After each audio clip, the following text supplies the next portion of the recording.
Vocês sabiam que nos anos 90 a Marvel passou por uma crise financeira que levou ela à falência? Mas então, como é que ela tá de pé até hoje? E você vai ver que, mesmo sendo uma gigante, ainda existem reflexos dessa crise. O fato dos direitos do Homem-Aranha serem da Sony e dos X-Men terem sido por muito tempo da Fox são alguns deles. Mas olha só isso aqui, que loucura. Se não fosse por essa crise financeira, talvez nós nunca teríamos tido, sabe o quê? A Marvel Studios. Fica comigo até o final desse vídeo que você vai entender todas essas histórias. Olha, pra gente começar, nós precisamos entender um termo que existe no campo da economia chamada bolha especulativa. Isso acontece quando você acha que algum item ou produto vale bastante dinheiro, mas aí na verdade quando você vai vender, você descobre que vale menos do que você esperava, ou talvez que não vale nada. Deu pra pegar? Então guardem essa história de bolha especulativa aí na cabeça de vocês, tá?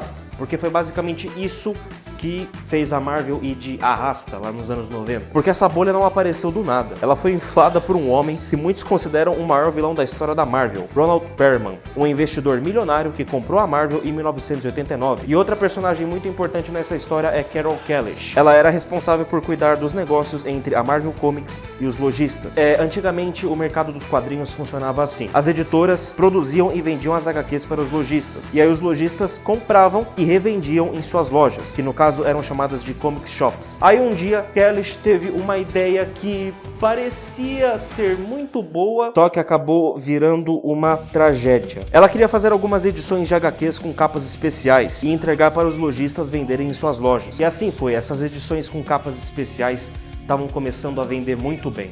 E isso chamou a atenção de Ronald Perlman, o então dono da Marvel, que viu nessa ideia de HQ com capa especial uma oportunidade para lucrar bastante. Já que uma HQ com capa especial vendeu bastante, então ele resolveu fazer capas especiais para todas as HQs que a Marvel ia lançar a partir daquele momento. Primeiro foi uma HQ do Homem-Aranha, tinha uma capa normal e as com edições especiais, que eram prateada, dourada e também platinada. E claro, não só o Homem-Aranha teve capa especial. Cada revista dessa vendia bastante nas bancas, estava gerando um lucro absurdo. Naquela época, a mídia ela forçou a ideia de que aquelas HQs elas iam valer muito dinheiro no futuro. E aí a pessoa que comprava podia revender no futuro por milhares ou talvez milhões de dólares. E aí que tá o problema, para valer então elas precisavam ser raras, algo que não eram, porque tinham milhões de cópias vendidas no mundo todo. Essas pessoas que compravam essas HQs na esperança de que um dia elas valessem muito dinheiro, tiveram uma visão errada sobre o futuro valor comercial delas. Nós tivemos uma bolha especulativa. Aí pararam de comprar. E quem foram os primeiros a sofrer esse impacto foram os lojistas, porque eles compravam muitas revistas, faziam estoque para revender essas HQs. E quando as pessoas pararam de comprar, os lojistas saíram no prejuízo e muitas comic shops foram fechadas. E quem acabou se ferrando também foi a Marvel, pois ela parou de vender as HQs. Nem os lojistas compravam mais. E assim veio a crise financeira. Mas agora vem a parte mais curiosa dessa história. Vocês vão entender por que a Marvel Studios existe. O que ela teve a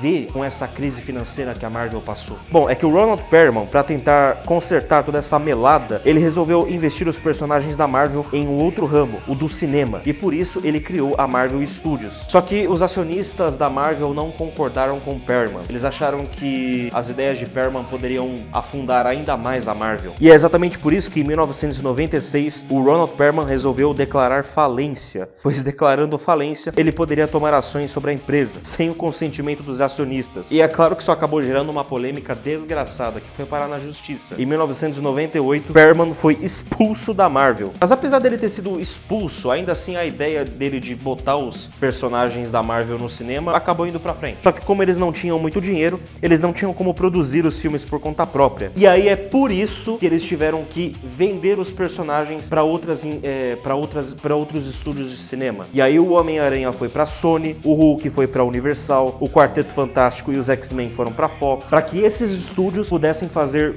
os filmes com os personagens. E eles começaram a fazer um sucesso, só que tinha um problema. Como não era a Marvel que produzia e também não era a mais dona dos direitos desses personagens, ela ficava com uma pequena parcela dos lucros gerados pela bilheteria. E aí os executivos e os acionistas tiveram que arriscar. Tiveram que, de algum jeito, investir para que eles mesmos pudessem produzir os próprios filmes com os personagens que ainda não tinham sido vendidos. Eles tiveram que fazer acordos com alguns bancos para investir em suas próprias produções. E assim fizeram o primeiro filme do MCU, Homem de Ferro, lançado em 2008, e foi um sucesso. E o resto da história vocês já conhecem. Mas agora eu quero saber de você, o que você acha dessa história? Será que a existência da Marvel Studios dependia apenas desse evento? Ou será que ela teria surgido de outra forma. E se você gosta desse tipo de conteúdo, se inscreve e deixa o like, beleza? Porque isso ajuda bastante. Eu vou ficando por aqui, agradeço a audiência de vocês e fui!